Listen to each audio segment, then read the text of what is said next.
যার অতিক্রম করে সামনের দিকে একটু এগিয়ে এসেছি। এখানে আমাদের সামনে আমাদের একজন পদযাত্রী সাথী আছেন। তো দাদা, এটা আপনি বলছেন এটা হচ্ছে কলিঙ্গ নদী। কলিঙ্গ নদী। আচ্ছা, কলিঙ্গ নদী হচ্ছে মানে নদিয়া জেলার একটি নদী ছিল, জলঙ্গির শাখা নদী। এটা জলঙ্গির সাথে এর যোগ ছিল। শাখা নদী। আচ্ছা, জলঙ্গির শাখা নদী। আচ্ছা, তাই এই যে নদীটা, এর এখন আর অস্তিত্ব আছে কোথাও?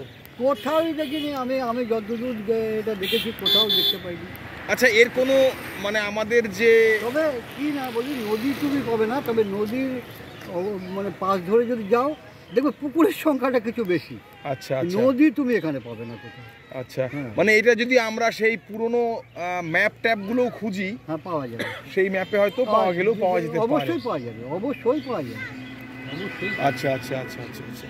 তো এই যে জনপদ, এই যে আপনি বলছিলেন যে কলিঙ্গ বোধহয় বলে একটা গ্রামও আছে বোধহয়। কলিঙ্গ গ্রাম হচ্ছে এখান থেকে ক কিলোমিটার হবে? কলিঙ্গ গ্রাম আমরা তো বাহাত দিয়ে গিয়ে যাই, বাহাতে গিয়ে ঢুকতে হবে, বাহাতে এই 2-3 কিলোমিটার। আচ্ছা, 2-3 কলিঙ্গ জনপদ আছে, কিন্তু যার তীরে কলিঙ্গ জনপদটা গড়ে উঠেছিল সে আছে হারিয়ে গেছে পুরোপুরি। একদম হারিয়ে গেছে। আচ্ছা আচ্ছা আচ্ছা। তো আপনি মনে করেন যে এই যে বাংলার এই যে